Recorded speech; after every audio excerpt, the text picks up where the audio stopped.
Audio Jungle. Audio Jungle.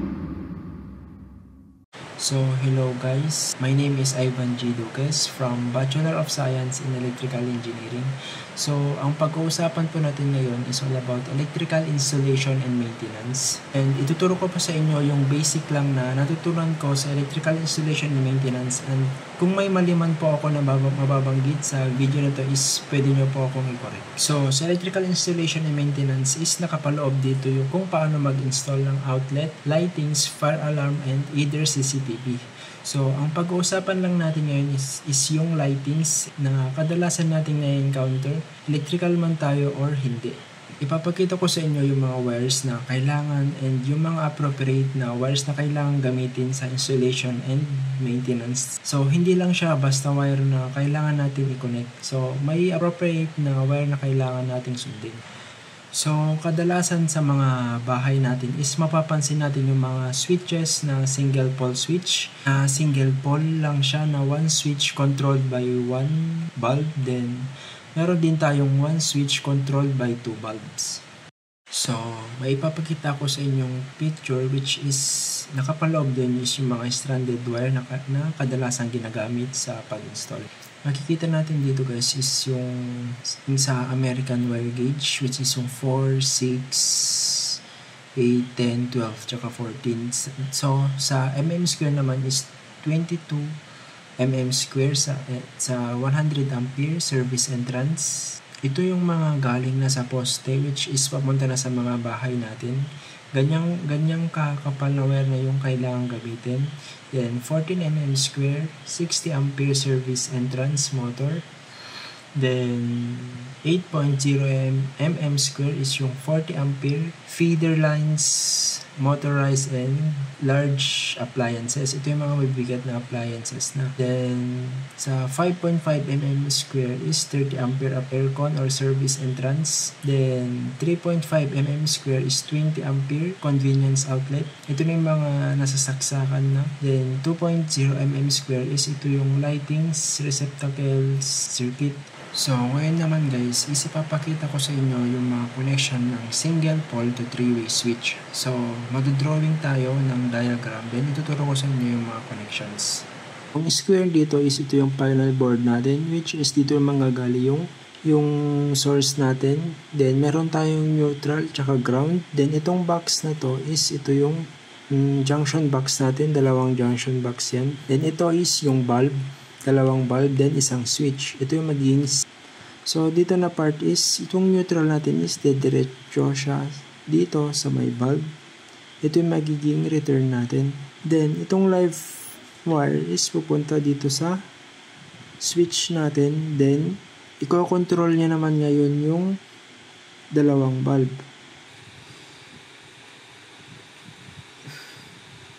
So, yan yung connection ng single pole switch. I-assume ulit natin to na ito yung panel board natin. Then, ng neutral, tsaka live. So, itong switch na to is 3-way switch siya. 3-way. Ganun rin dito, 3-way. So, kung makikita natin sa likod ng switches is meron siyang 0, 1, tsaka 3. Then, ito ay ng 1, then 3, then 0. So, ang pinagkaiba ng single pole tsaka three-way is sa likod ng switch ng single pole is puro 0 lahat ng yon. So, pwede mo i-connect kahit saan doon. Pero kapag sa three-way, hindi pwede magbaliktad ang 0 tsaka 1 sa connection. So, ipapakita ko sa inyo yung connection ng three-way switch. So, una nating ilagay dito is yung neutral. So, dito sa neutral natin is nakakonect dito yung isang paa ng bulb. Then, yung live wire natin, i-connect na natin dito. So, since three-way siya, hindi natin kailangan lagyan ng live yung isang switch. So, ito is connect natin siya dyan. Then, ito is doon din. sa 3. Kahit magkabaliktad yung 3 tsaka 1 is okay lang. Since 3-way naman siya. So, dito naman guys, is i-connect na natin yung papunta sa bulb na dalawa. Which is ito. Diretso na natin siya doon. Then, ito din. So, saan ba kadalasan nagagamit ang 3-way? So, kadalasan nagagamit ang 3-way sa mga stair, yung mga hagdanan na kung tinatamad ka ng bumaba is pwede mo na siyang i-off. Kumbaga is, kung in-open mo dito, pwede mo na siyang i-off dito. Yun na yung purpose ng 3-way. So, dito naman tayo guys sa combination ng single pole tsaka 3-way. Then, so, ulit guys, yung neutral natin is kailangan natin i-connect sa mga bulb natin. So, yan.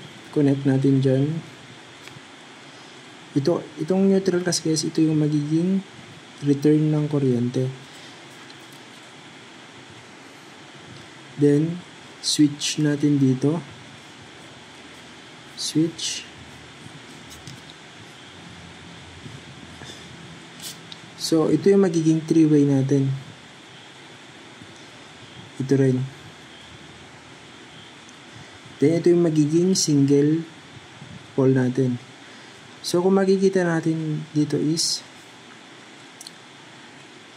nagtabi yung 3-way tsaka single pole. So, yung gagawin natin dyan is i-connect natin ulit yung live wire sa 3-way. Then, kailangan na nating mag-jumper. Yan. So, gaya ng dati kanina guys, hindi natin kailangan lagyan ng live pa to kasi 3-way na siya. So, gaya ng dati kanina is 1. Connect natin siya sa 1. Then 3, i-connect natin siya sa 3. Then, i-connect na natin yung mga control na ko-controlin nila. So sa switch A, saan yung ko-control nila is yun. Then, i-connect natin yung isang butas doon. Next is yung S3B. So, yung ko-controlin nito is yung switch B. So, i-connect na natin.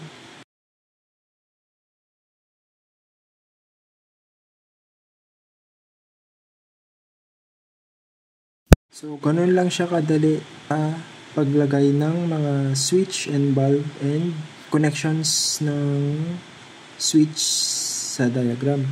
Kung hindi nyo pa naintindihan guys, is manood kayo sa YouTube. So, doon naman tayo ngayon sa pag-maintenance. So, kailangan yung mga wires na gagamitin natin sa mga bahay natin is yung mga materials na standard, hindi yung mga substandard na mga materials para kung may magkaroon man ng trouble is hindi agad siya masisira or kung bibili tayo ng materials is yung mga pangmatagalan na. So sa mga wires naman is kailangan is naka-isolate siya ng mabuti. So meron tayong mga PVC na kailangan gamitin para mas lalo nating maprotektahan yung wire natin para hindi siya magka-short circuit.